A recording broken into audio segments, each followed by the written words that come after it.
गगन GS study point पर आप सभी का स्वागत है। उत्तर प्रदेश पुलिस भर्ती 2024 के री एग्जाम के लिए जीके जीएस में आज हम लोग प्राचीन भारतीय इतिहास के जितने भी महत्वपूर्ण क्वेश्चन हैं जो कि हमारे यूपीपी री एग्जाम में पूछे जा सकते हैं उसे पढ़ेंगे। तो आप सभी लोग दोस्तों इस क्लास को एकदम अच्छे से देखिएगा और अच्छी लगे तो गगन जीएस स्टडी पॉइंट चैनल को लाइक शेयर सब्सक्राइब जरूर करिएगा। तो आइए शुरू करते हैं दोस्तों आज की क्लास।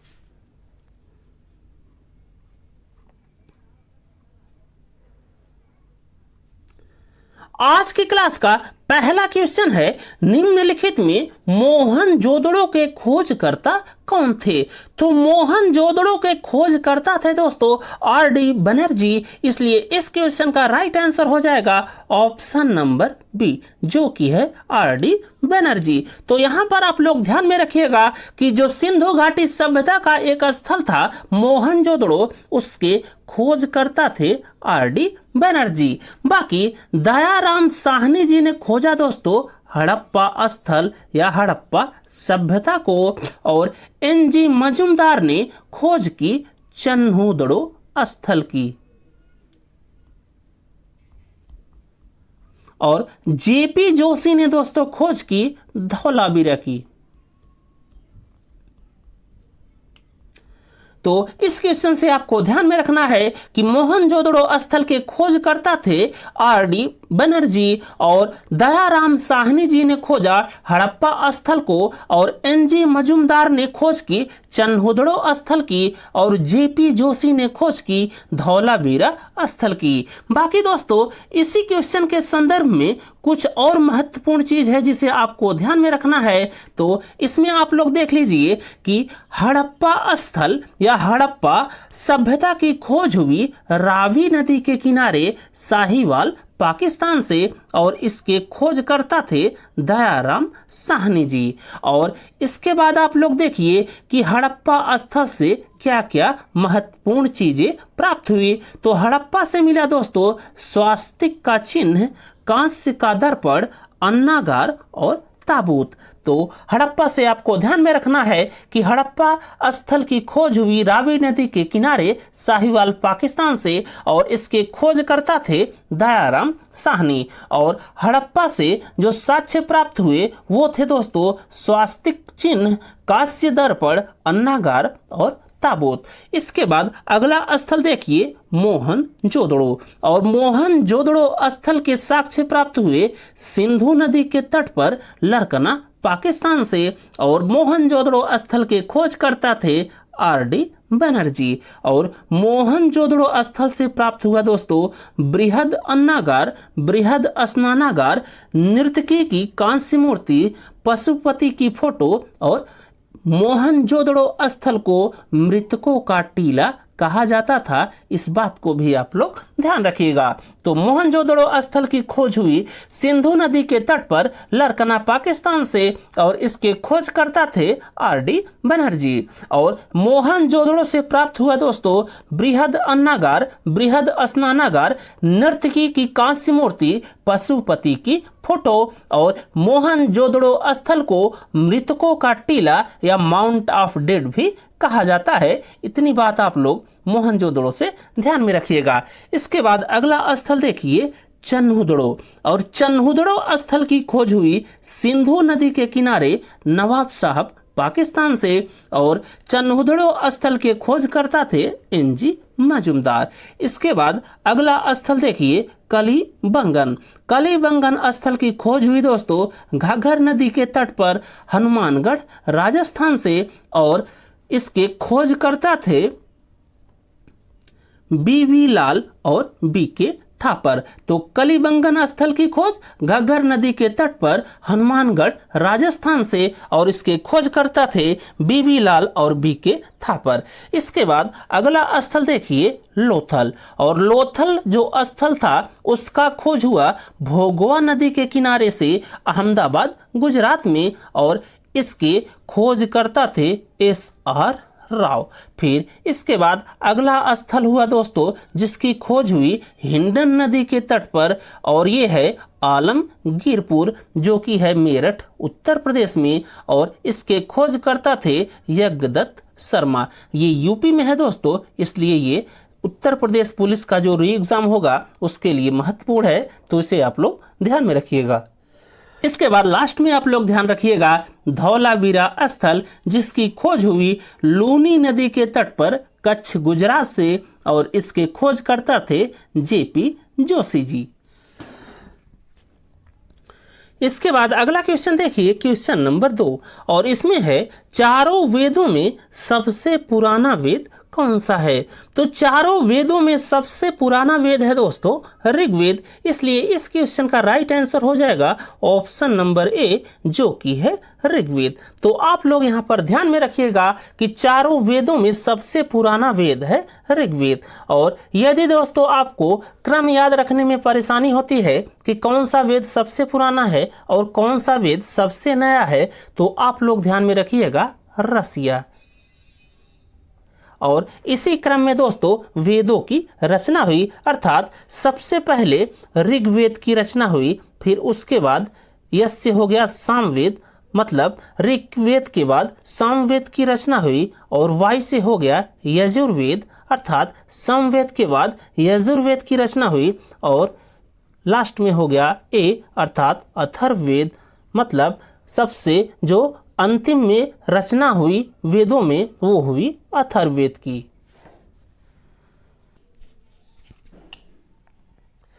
इसके बाद अगला क्वेश्चन देखिए, क्वेश्चन नंबर 3, और इसमें है 16 महाजनपद की सूची निम्नलिखित में कहां से मिलती है? तो 16 महाजनपद की सूची मिलती है दोस्तों अंगुत्तर निकाय से, तो इसलिए इस क्वेश्चन का राइट आंसर हो जाएगा ऑप्शन नंबर ए, जो कि है अंगुत्तर निकाय। और इसके बाद आइए हम लोग दोस्तों एक सूची के माध्यम से इन 16 महाजनपदों की राजधानी याद कर लेते हैं। तो सबसे पहले आप लोग देखिए काशी महाजनपद, और काशी महाजनपद की राजधानी थी वाराणसी, और वर्तमान में यह क्षेत्र पड़ता है दोस्तों वाराणसी उत्तर प्रदेश में। इसके बाद अगला महाजनपद देखिए अंग महाजनपद, और अंग महाजनपद की राजधानी थी चंपा, जो वर्तमान में पड़ता है दोस्तों भागलपुर बिहार में। इसके बाद देखिए मगध महाजनपद, और मगध महाजनपद की राजधानी थी दोस्तों शुरुआत में गिरिब्रज, और बाद में इसकी राजधानी हो गई राजगृह, और वर्तमान में यह स्थान पड़ता है पटना बिहार में। इसके बाद अगला महाजनपद देखिए वत्स महाजनपद, और वत्स महाजनपद की राजधानी थी कौशाम्बी, और वर्तमान में यह क्षेत्र पड़ता है इलाहाबाद उत्तर प्रदेश में।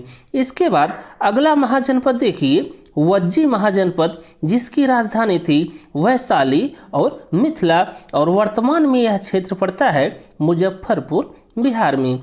इसके बाद अगला महाजनपद देखिए गांधार महाजनपद, जिसकी राजधानी थी तक्षशिला, और वर्तमान में यह क्षेत्र पड़ता है रावलपिंडी पाकिस्तान में। इसके बाद अगला महाजनपद देखिए सूरसेन महाजनपद, जिसकी राजधानी थी मथुरा, और वर्तमान में यह क्षेत्र पड़ता है मथुरा उत्तर प्रदेश में। इसके बाद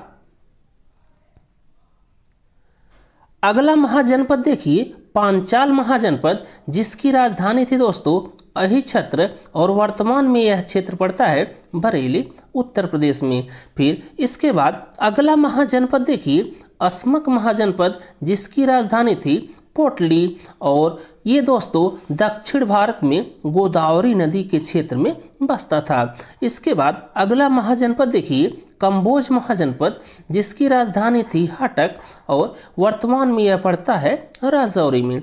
इसके बाद अगला महाजनपद देखिए चेंदी महाजनपद, जिसकी राजधानी थी शक्तिमती, और ये पड़ता है वर्तमान में बुंदेलखंड उत्तर प्रदेश में। इसके बाद देखिए कुरु महाजनपद, जिसकी राजधानी थी इंद्रप्रस्थ, और वर्तमान में यह क्षेत्र पड़ता है दिल्ली मेरठ हरियाणा में संयुक्त रूप से। इसके बाद अगला महाजनपद देखिए मत्स्य महाजनपद, जिसकी राजधानी थी विराटनगर, और वर्तमान में यह पड़ता है जयपुर राजस्थान में। फिर इसके बाद अगला महाजनपद देखिए अवंती महाजनपद, जिसकी राजधानी थी उज्जैन और माहिष्मती, और इसकी वर्तमान में जो पड़ता है ये क्षेत्र दोस्तों, ये पड़ता है मालवा मध्य प्रदेश में।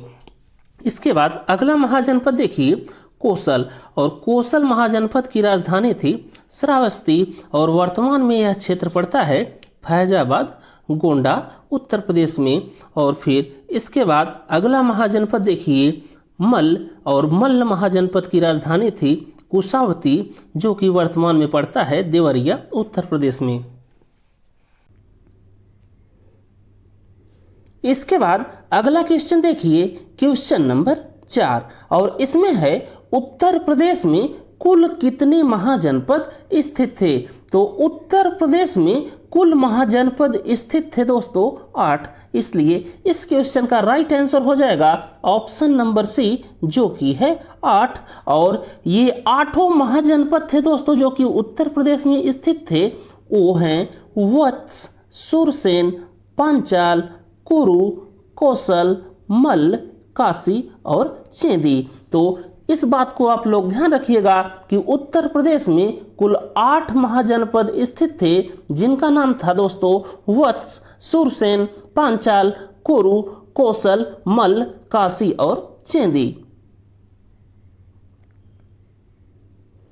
इसके बाद अगला क्वेश्चन देखिए क्वेश्चन नंबर 5, और इसमें है प्राचीन काल में निम्नलिखित में किस शहर का नाम अवंतिका था। तो प्राचीन काल में अवंतिका नामक शहर था दोस्तों उज्जैन, इसलिए इस क्वेश्चन का राइट आंसर हो जाएगा ऑप्शन नंबर सी। तो प्राचीन काल में उज्जैन का नाम था दोस्तों अवंतिका, इस बात को आप लोग ध्यान रखिएगा।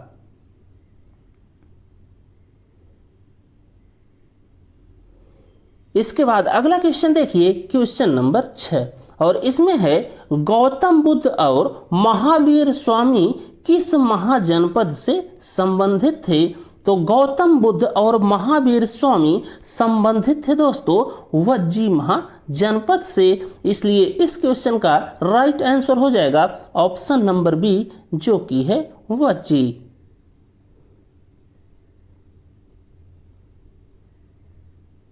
फिर इसके बाद अगला क्वेश्चन देखिए क्वेश्चन नंबर 7, और इसमें है सुरसेन महाजनपद की राजधानी क्या थी। तो सुरसेन महाजनपद की राजधानी थी मथुरा, इसलिए इस क्वेश्चन का राइट आंसर हो जाएगा ऑप्शन नंबर ए।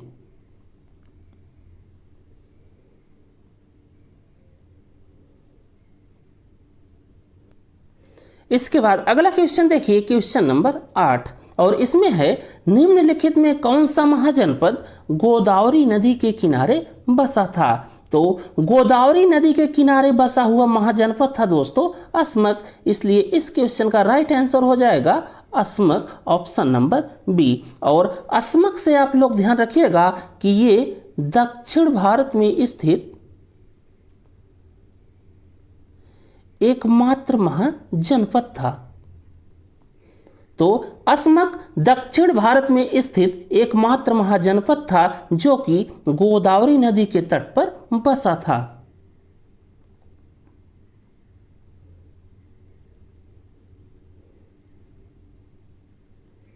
इसके बाद अगला क्वेश्चन देखिए क्वेश्चन नंबर 9, और इसमें है निम्नलिखित में मगध महाजनपद का पहला शासक कौन था। तो इस क्वेश्चन के लिए राइट आंसर हो जाएगा दोस्तों ऑप्शन नंबर सी, जो कि है बिंबसार। तो यहाँ पर आप लोग ध्यान रखिएगा कि मगध महाजनपद का पहला शासक था दोस्तों बिंबसार, और ये बिंबसार दोस्तों हर्यंक वंश के संस्थापक भी थे, इस बात को आप लोग ध्यान रखिएगा। तो बिंबसार हर्यंक वंश के संस्थापक थे और ये मगध महाजनपद के पहले शासक थे।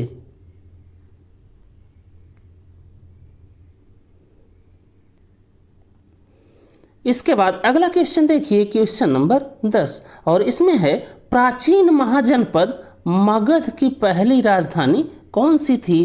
तो मगध की पहली राजधानी थी दोस्तों पाटलिपुत्र, इसलिए इस क्वेश्चन का राइट आंसर हो जाएगा ऑप्शन नंबर बी, जो कि है पाटलिपुत्र।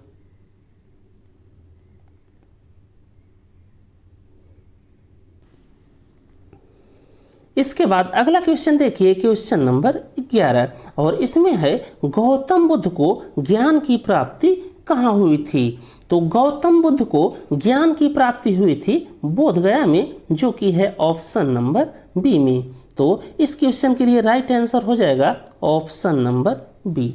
तो यहाँ पर आप लोग ध्यान रखिएगा, गौतम बुद्ध जी को ज्ञान की प्राप्ति हुई थी बोध गया में, निरंजना नदी के किनारे पीपल के वृक्ष के नीचे, बिहार में। बाकी जो अन्य ऑप्शन दिए गए हैं उनसे आपको ध्यान में रखना है कि गौतम बुद्ध जी ने पहला धार्मिक उपदेश कहाँ दिया था, तो वो दिया था दोस्तों सारनाथ में। और गौतम बुद्ध जी की मृत्यु हुई थी कुशीनगर यूपी में। और पहले बौद्ध संगीत का आयोजन कहाँ हुआ था, तो पहले बौद्ध संगीत का आयोजन हुआ था दोस्तों राजगृह में। बाकी इसी क्वेश्चन के संदर्भ में कुछ अन्य पॉइंट हैं, उसे भी आप लोग ध्यान रखिएगा।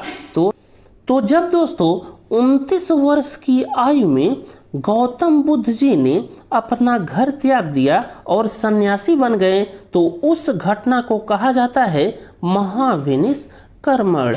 और इसके बाद जब दोस्तों गौतम बुद्ध जी ने सारनाथ में पहला धार्मिक उपदेश दिया, तो उस घटना को कहा जाता है धर्मचक्र प्रवर्तन।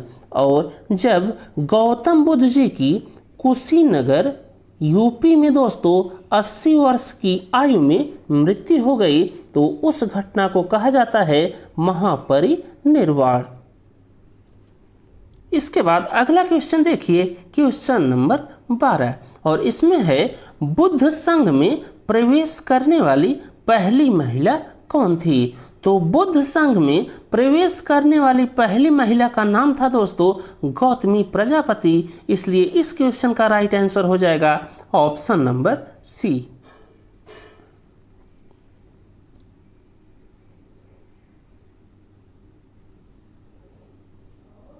इसके बाद अगला क्वेश्चन देखिए, क्वेश्चन नंबर 13, और इसमें है निम्नलिखित में कौन गौतम बुद्ध द्वारा दीक्षा पाने वाला अंतिम व्यक्ति था।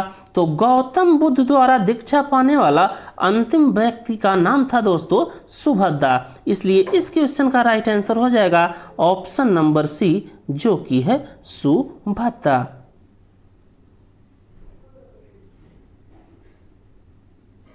इसके बाद अगला क्वेश्चन देखिए, क्वेश्चन नंबर 14, और इसमें है किस बौद्ध साहित्य में बौद्ध संघ के लिए बनाए गए नियमों का वर्णन मिलता है। तो बौद्ध संघ के लिए बनाए गए नियमों का वर्णन मिलता है दोस्तों बौद्ध साहित्य विनय पिटक में। इसलिए इस क्वेश्चन का राइट आंसर हो जाएगा ऑप्शन नंबर बी, जो कि है विनय पिटक। और ये विनय पिटक लिखा गया है दोस्तों उपाली के द्वारा। इस बात को भी आप लोग ध्यान रखिएगा।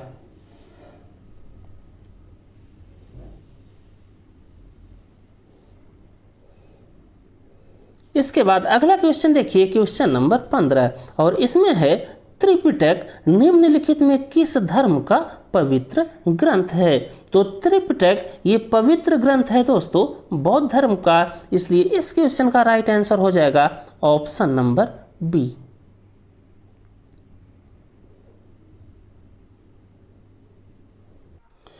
इसके बाद अगला क्वेश्चन देखिए, क्वेश्चन नंबर 16, और इसमें है पहले बुद्ध परिषद का आयोजन कहाँ हुआ था। तो पहले बुद्ध परिषद या पहले बुद्ध संगीत का आयोजन हुआ था राजगृह में, जो कि है ऑप्शन नंबर ए में। तो आप लोग ध्यान रखिएगा कि पहले बुद्ध परिषद या पहले बुद्ध संगीत का आयोजन हुआ था राजगृह में। इसके बाद दोस्तों आप लोग जो बौद्ध परिषद का आयोजन हुआ उसे देख लीजिए कि किस बौद्ध परिषद का आयोजन कहाँ हुआ और उसका अध्यक्ष कौन था और उस समय भारत के राजा कौन थे।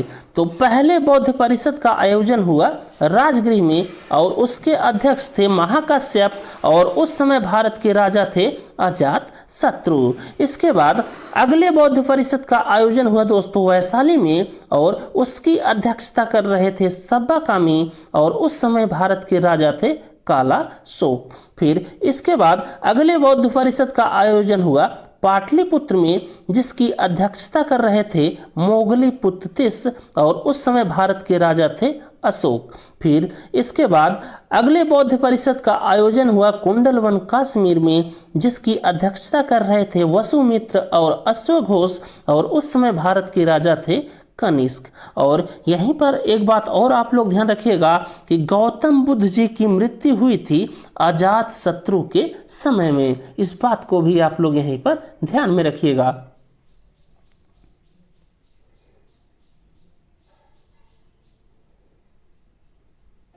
इसके बाद अगला क्वेश्चन देखिए, क्वेश्चन नंबर 17, और इसमें है गौतम बुद्ध के द्वारा धर्म चक्र प्रवर्तन कहाँ से प्रारंभ किया गया।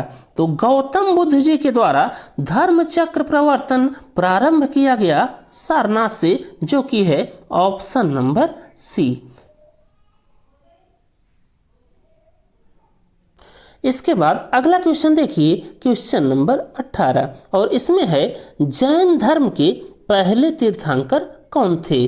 तो जैन धर्म के पहले तीर्थंकर थे ऋषभदेव जी, जो कि है ऑप्शन नंबर ए में। तो आप लोग ध्यान रखिएगा, जैन धर्म के पहले तीर्थंकर थे ऋषभदेव जी। बाकी दोस्तों आप लोग यहाँ पर ध्यान रखिएगा कि जैन धर्म में कुल तीर्थंकर थे 24, जिसमें जैन धर्म के पहले तीर्थंकर थे ऋषभदेव जी, और इनका संकेत था वृषभ या बैल। इसके बाद जैन धर्म के दूसरे तीर्थंकर हुए अजितनाथ जी, और इनका संकेत या सिंबल था दोस्तों हाथी।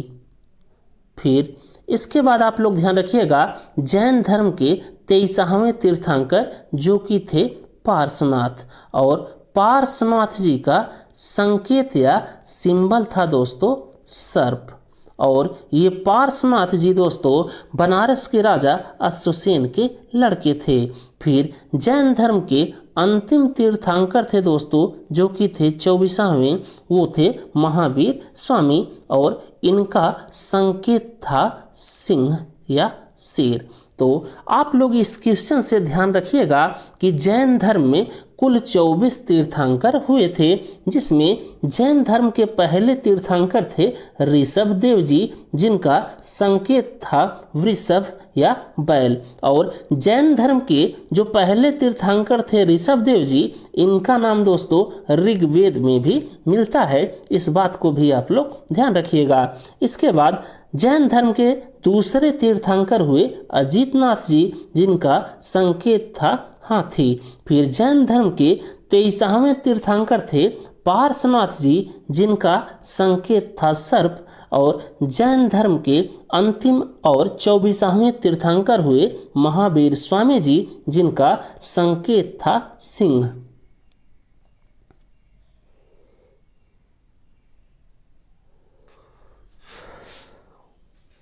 इसके बाद अगला क्वेश्चन देखिए, क्वेश्चन नंबर 19, और इसमें है महावीर स्वामी ने पहला धार्मिक उपदेश कहाँ दिया था।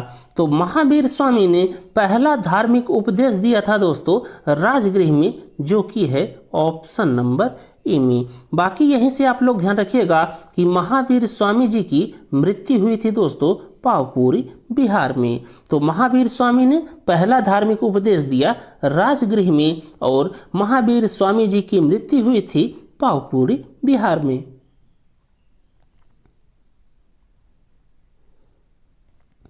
इसके बाद अगला क्वेश्चन देखिए, क्वेश्चन नंबर 20, और इसमें है जीवक चिंतामणि किस धर्म से संबंधित है।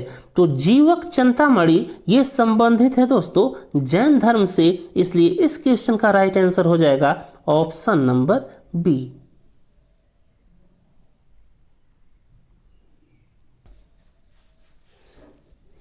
इसके बाद अगला क्वेश्चन देखिए, क्वेश्चन नंबर 21, और इसमें है जैन धर्म के 23वें तीर्थंकर पार्श्वनाथ जी का प्रतीक क्या था।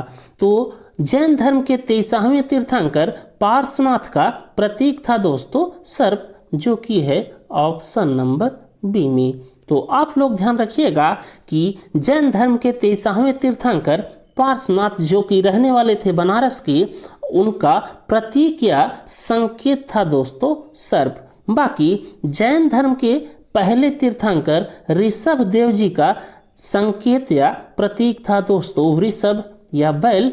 और जैन धर्म के 24वें तीर्थंकर जो कि थे महावीर स्वामी जी, उनका संकेत या प्रतीक था दोस्तों सिंह। और जैन धर्म के दूसरे तीर्थंकर जो कि थे अजीत नाथ जी, उनका संकेत या प्रतीक था हाथी।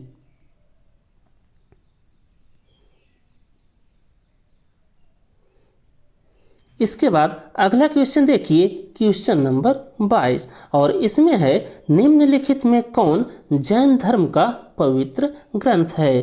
तो इस क्वेश्चन के लिए राइट आंसर हो जाएगा दोस्तों ऑप्शन नंबर डी, जो कि है आगम। तो आगम जैन धर्म का एक पवित्र ग्रंथ है, इस बात को आप लोग ध्यान में रखिएगा।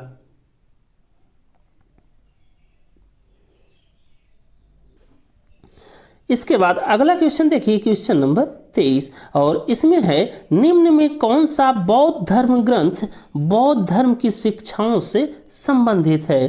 तो इस क्वेश्चन के लिए राइट आंसर हो जाएगा ऑप्शन नंबर बी, जो कि है सुत्त पिटक। और ये सुत्त पिटक लिखा गया है आनंद के द्वारा, इस बात को आप लोग ध्यान रखिएगा।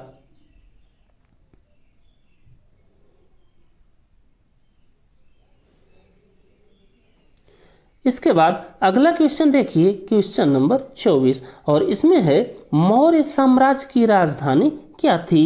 तो मौर्य साम्राज्य की राजधानी थी दोस्तों पाटलिपुत्र, जो कि है ऑप्शन नंबर सी में। और मौर्य साम्राज्य के संस्थापक कौन थे। तो मौर्य साम्राज्य के संस्थापक थे चंद्रगुप्त मौर्य जी।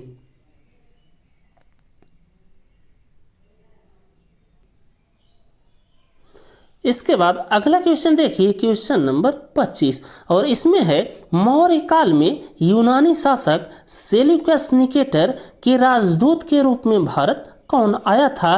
तो सेल्यूकस निकेटर के राजदूत के रूप में भारत आया था दोस्तों मेगास्थनीज, और ये आया था चंद्रगुप्त मौर्य के दरबार में। तो इस क्वेश्चन के लिए राइट आंसर हो जाएगा ऑप्शन नंबर बी, जो कि है मेगास्थनीज। और यहीं पर आप लोग ध्यान रखिएगा कि मेगास्थनीज ने एक किताब लिखी है दोस्तों, जिसका नाम है इंडिका। तो आप लोग यहाँ पर ध्यान रखिएगा कि मौर्य काल में यूनानी शासक सेल्यूकस निकेटर के राजदूत के रूप में चंद्रगुप्त मौर्य के दरबार में आया था मेगास्थनीज, जिसने एक किताब लिखी थी दोस्तों, जिसका नाम था इंडिका।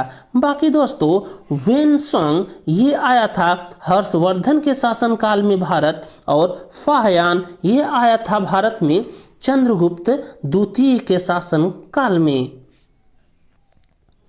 इसके बाद अगला क्वेश्चन देखिए, क्वेश्चन नंबर 26, और इसमें है पुष्यमित्र शुंग द्वारा मारा गया अंतिम मौर्य शासक कौन था। तो इस क्वेश्चन के लिए राइट आंसर हो जाएगा ऑप्शन नंबर बी, जो कि है बृहद्रथ। तो आप लोग ध्यान रखिएगा कि पुष्यमित्र शुंग के द्वारा मारा गया अंतिम मौर्य शासक था बृहद्रथ।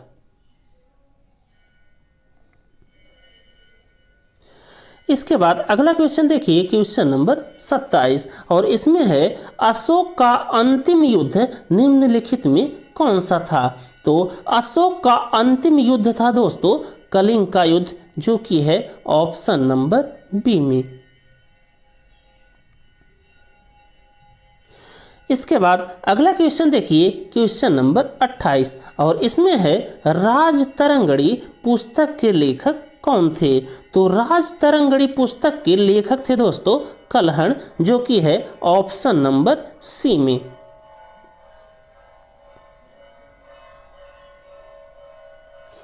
इसके बाद अगला क्वेश्चन देखिए, क्वेश्चन नंबर 29, और इसमें है अर्थशास्त्र के लेखक कौन थे। तो अर्थशास्त्र के लेखक थे दोस्तों चाणक्य या कौटिल्य जी, जो कि है ऑप्शन नंबर ए में। इसके बाद अगला क्वेश्चन देखिए, क्वेश्चन नंबर 30, और इसमें है गुप्त साम्राज्य के संस्थापक कौन थे। तो गुप्त साम्राज्य के संस्थापक थे दोस्तों श्रीगुप्त, जो कि है ऑप्शन नंबर ए में।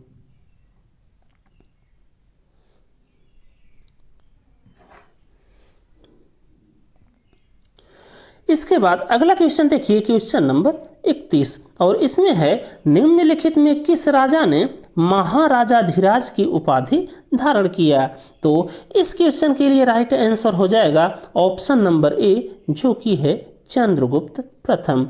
तो आप लोग यहाँ पर ध्यान रखिएगा कि चंद्रगुप्त प्रथम ने महाराजाधिराज की उपाधि धारण की, और यहीं पर आपको ध्यान में रखना है कि समुद्रगुप्त ने दोस्तों कविराज की उपाधि धारण की थी, और चंद्रगुप्त द्वितीय ने विक्रमादित्य की उपाधि धारण की। इसे भी आप लोग ध्यान रखिएगा। तो चंद्रगुप्त प्रथम ने महाराजाधिराज की उपाधि धारण की, और समुद्रगुप्त ने दोस्तों कविराज की उपाधि धारण की, और चंद्रगुप्त द्वितीय ने विक्रमादित्य की उपाधि धारण की। इसके बाद अगला क्वेश्चन देखिए, क्वेश्चन नंबर 32, और इसमें है निम्नलिखित में किस गुप्त शासक को सैन्य उपलब्धियों के कारण भारत का नेपोलियन कहा जाता है।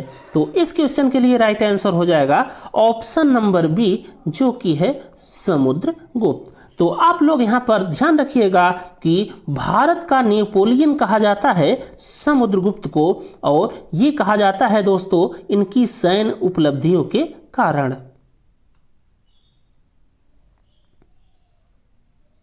इसके बाद अगला क्वेश्चन देखिए, क्वेश्चन नंबर 33, और इसमें है प्रयाग प्रशस्ति या इलाहाबाद अभिलेख के रचयिता कौन थे।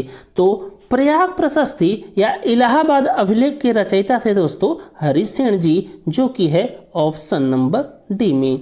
तो आप लोग यहाँ पर दोस्तों ध्यान रखिएगा कि प्रयाग प्रशस्ति या इसी को इलाहाबाद अभिलेख भी कहा जाता है, इसकी रचना की गई हरिसेन जी के द्वारा संस्कृत भाषा में, और ये हरिसेन थे दोस्तों समुद्रगुप्त के दरबार के कवि। इस बात को भी आप लोग ध्यान रखिएगा कि हरिसेन जो कि समुद्रगुप्त के दरबार के कवि थे, उन्होंने संस्कृत भाषा में प्रयाग प्रशस्ति या इलाहाबाद अभिलेख की रचना की।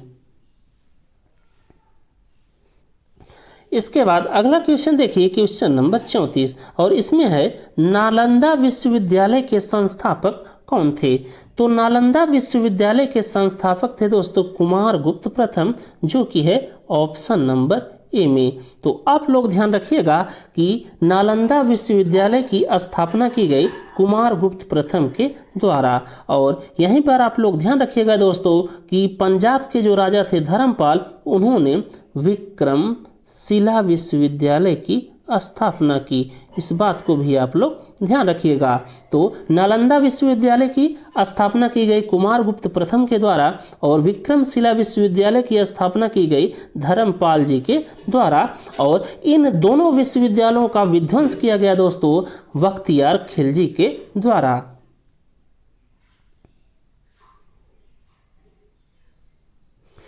इसके बाद अगला क्वेश्चन देखिए, क्वेश्चन नंबर 35, और इसमें है गुप्त काल में किस धर्म का सबसे अधिक विकास हुआ। तो इस क्वेश्चन के लिए राइट आंसर हो जाएगा दोस्तों ऑप्शन नंबर बी, जो कि है बौद्ध धर्म। तो आप लोग ध्यान रखिएगा कि गुप्त काल में बौद्ध धर्म का सबसे अधिक विकास हुआ।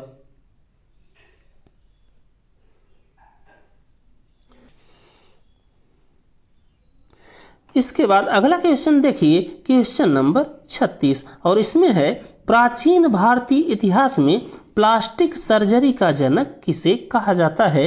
तो इस क्वेश्चन के लिए राइट आंसर हो जाएगा ऑप्शन नंबर ए, जो कि है सुश्रुत। तो आप लोग ध्यान रखिएगा कि प्राचीन भारतीय इतिहास में प्लास्टिक सर्जरी या शल्य चिकित्सा का जनक कहा जाता है दोस्तों सुश्रुत जी को।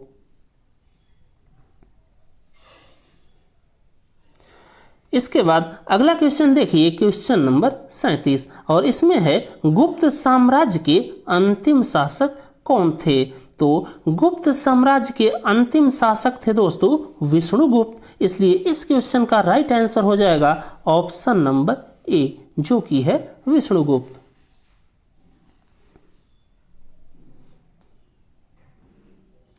इसके बाद अगला क्वेश्चन देखिए, क्वेश्चन नंबर 38, और इसमें है फाह्यान किसके शासनकाल में भारत आया था? तो फाह्यान भारत आया था दोस्तों चंद्रगुप्त द्वितीय के शासनकाल में, इसलिए इस क्वेश्चन का राइट आंसर हो जाएगा ऑप्शन नंबर सी, जो कि है चंद्रगुप्त द्वितीय। इसके बाद अगला क्वेश्चन देखिए, क्वेश्चन नंबर 39, और इसमें है गुप्त काल की राष्ट्रीय भाषा निम्न में से क्या थी? तो गुप्त काल की राष्ट्रीय भाषा थी दोस्तों संस्कृत, इसलिए इस क्वेश्चन का राइट आंसर हो जाएगा ऑप्शन नंबर सी, जो कि है संस्कृत। इसके बाद अगला क्वेश्चन देखिए, क्वेश्चन नंबर 40, और इसमें है गुप्त वंश के पतन के बाद शासन करने वाले पुष्यभूति वंश के संस्थापक कौन थे? तो पुष्यभूति वंश के संस्थापक थे दोस्तों पुष्यभूति, जो कि है ऑप्शन नंबर ए। तो यहाँ पर आप लोग ध्यान रखिएगा कि पुष्यभूति वंश या वर्धन वंश के संस्थापक थे पुष्यभूति, लेकिन दोस्तों पुष्यभूति वंश या वर्धन वंश के वास्तविक संस्थापक थे प्रभाकर वर्धन। इस बात को आप लोग ध्यान रखिएगा कि पुष्यभूति या वर्धन वंश के वास्तविक संस्थापक थे प्रभाकर वर्धन, और इन्हीं प्रभाकर वर्धन के दो पुत्र हुए दोस्तों, जिनका नाम था राज्यवर्धन और हर्षवर्धन, जिनमें से हर्षवर्धन जी पुष्यभूति या वर्धन वंश के सबसे प्रतापी शासक हुए। इस बात को भी आप लोग ध्यान रखिएगा।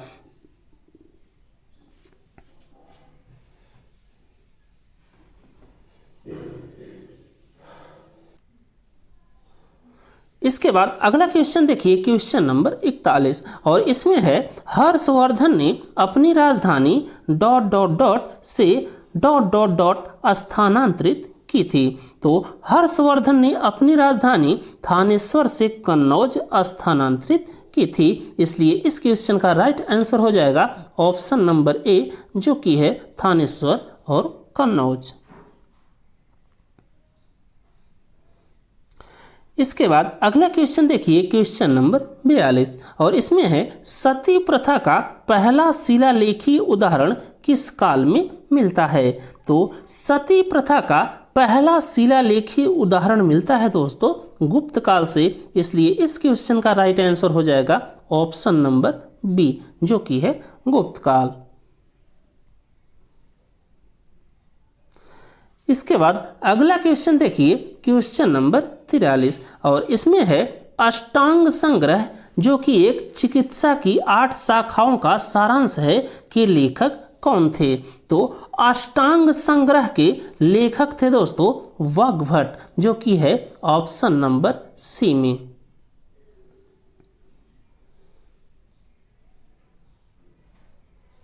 इसके बाद अगला क्वेश्चन देखिए, क्वेश्चन नंबर 44, और इसमें है गुप्त काल में चांदी के सिक्कों को किस नाम से जाना जाता है? तो गुप्त काल में चांदी के सिक्के को जाना जाता है दोस्तों रूपक के नाम से, इसलिए इस क्वेश्चन का राइट आंसर हो जाएगा ऑप्शन नंबर बी। और गुप्त काल में सोने के सिक्कों को कहा जाता था दोस्तों दिनार, इस बात को आप लोग ध्यान रखिएगा। तो गुप्त काल में सोने के सिक्कों को कहा जाता था दिनार और चांदी के सिक्के को कहा जाता था रूपक।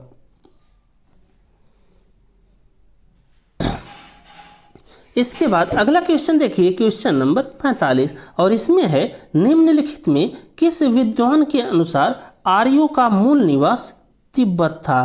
तो इस क्वेश्चन के लिए राइट आंसर हो जाएगा ऑप्शन नंबर सी, जो कि है दयानंद सरस्वती। तो आप लोग ध्यान रखिएगा कि दयानंद सरस्वती जी के अनुसार आर्यों का मूल निवास था तिब्बत। बाकी मैक्स मूलर के अनुसार आर्यों का मूल निवास था दोस्तों मध्य एशिया। और बाल गंगाधर तिलक जी के अनुसार आर्यों का मूल निवास था आर्कटिक।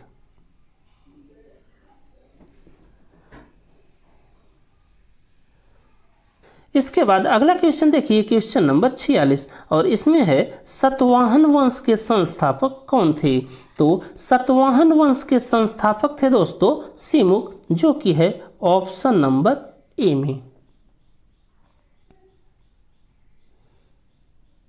इसके बाद अगला क्वेश्चन देखिए, क्वेश्चन नंबर 47, और इसमें है निम्नलिखित में से कौन कनिष्क के दरबार में विद्वान थे। तो कनिष्क के दरबार के विद्वान थे दोस्तों चरक, वसुमित्र, नागार्जुन, अश्वघोष, पार्श्व और मथुरा। अर्थात इस क्वेश्चन के लिए राइट आंसर हो जाएगा ऑप्शन नंबर डी, जो कि है उपरोक्त सभी। इसके बाद अगला क्वेश्चन देखिए, क्वेश्चन नंबर 48, और इसमें है सांची स्तूप का निर्माण किस शासक ने करवाया था। तो इस क्वेश्चन के लिए राइट आंसर हो जाएगा दोस्तों ऑप्शन नंबर बी, जो कि है सम्राट अशोक।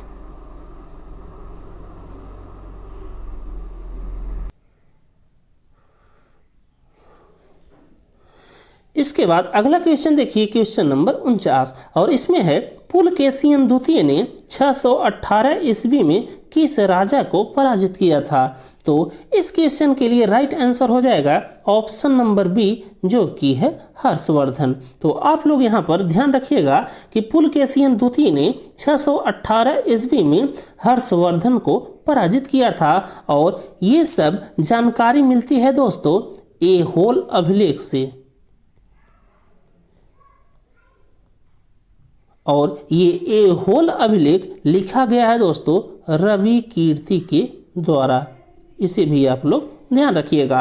तो पुलकेशिन द्वितीय ने 618 ईस्वी में हर्षवर्धन को पराजित किया था, और ये जानकारी मिली दोस्तों ऐहोल अभिलेख से, जिसे लिखा गया है रवि कीर्ति के द्वारा।